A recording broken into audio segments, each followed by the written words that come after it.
मोदी को हराने का प्लान बना रहे थे नीतीश कुमार। मायावती ने कर दिया विपक्ष का प्लान बेकार। यूपी में छेड़ दिया माया ने 1 लाख चलो रे का राग।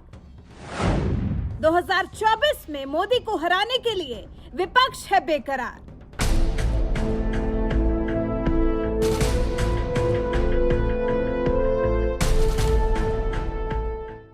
जिस तरह से सूरज और चांद नहीं मिल सकते, नदी के 2 किनारे नहीं मिल सकते, उसी तरह से मोदी हटाओ अभियान के लिए विपक्ष भी एकजुट नहीं हो सकता। अब तो ये बात एक बार फिर आखिर साबित हो ही गई, क्योंकि पिछले कई महीनों से ये चर्चाएं चल रही हैं कि अगर सभी विपक्षी पार्टियां एक साथ आ जाएंगी तो मोदी को बहुत ही आसानी से सत्ता से हटाया जा सकता है। इसलिए बिहार के सीएम नीतीश कुमार इन दिनों भारत दौरे पर निकले हुए हैं और तमाम विपक्षी पार्टियों को मोदी के खिलाफ एकजुट करने में लगे हुए हैं। लेकिन यूपी में उनके मोदी हटाओ मिशन को जबरदस्त झटका लगा है, क्योंकि मायावती ने मोदी हटाओ अभियान में विपक्ष का साथ देने से साफ इनकार कर दिया है।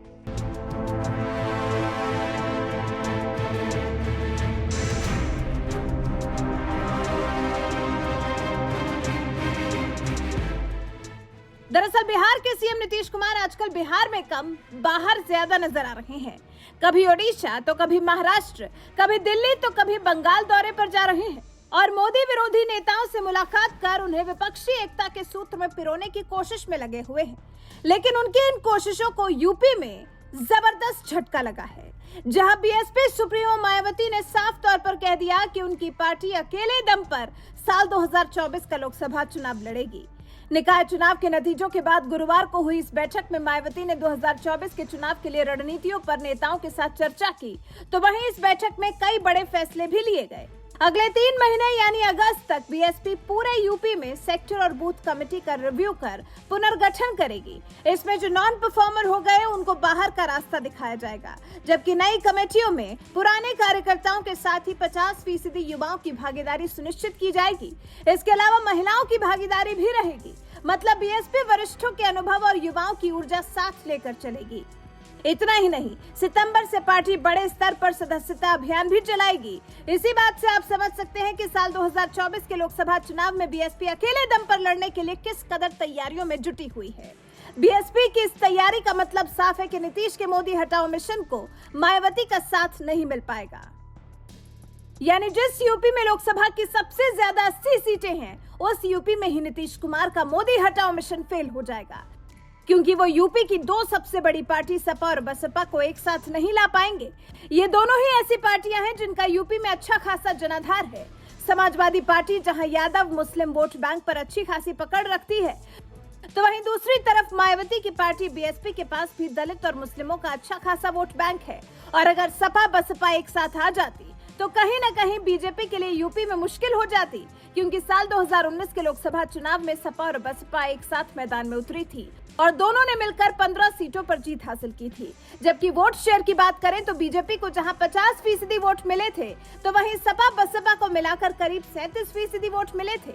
यानी इन दोनों पार्टियों का गठबंधन बीजेपी से महज 13% वोट से पीछे था।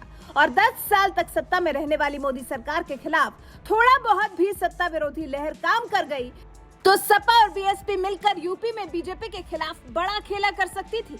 और यूपी में अगर बीजेपी को झटका लगता तो समझिए सत्ता की हैट्रिक लगाना मोदी सरकार के लिए मुश्किल हो जाता। लेकिन बीजेपी के लिए कम से कम राहत की बात तो ये है कि फिलहाल मायावती ने साफ इनकार कर दिया है कि उनकी पार्टी बीएसपी मोदी विरोधियों के साथ मिलकर लोकसभा चुनाव नहीं लड़ेगी। यानी बीएसपी अकेले ही चुनावी मैदान में उतरेगी, जिससे सपा, कांग्रेस और बसपा के बीच वोट बंट जाएंगे, जिसका फायदा सीधे बीजेपी को होगा। शायद यही वजह है कि मायावती का अकेले चुनाव लड़ने का फैसला बीजेपी के लिए जहां राहत की बात नजर आ रही है, तो वहीं दूसरी तरफ विपक्ष के लिए एक बड़ा झटका माना जा सकता है। इतना ही नहीं, मायावती के इस फैसले ने दिन रात पीएम मोदी को कोसने वाले पूर्व राज्यपाल सत्यपाल मलिक के प्लान पर भी पानी फेर दिया है, क्योंकि उन्होंने कुछ ही दिनों पहले विपक्ष को सलाह दी थी कि बीजेपी के एक उम्मीदवार के खिलाफ सभी विपक्ष मिलकर अपना एक उम्मीदवार खड़ा करें, तभी मोदी को हराया जा सकता है। लेकिन उनकी इस रणनीति की बीएसपी सुप्रीमो मायावती ने ही धज्जियां उड़ाकर रख दी।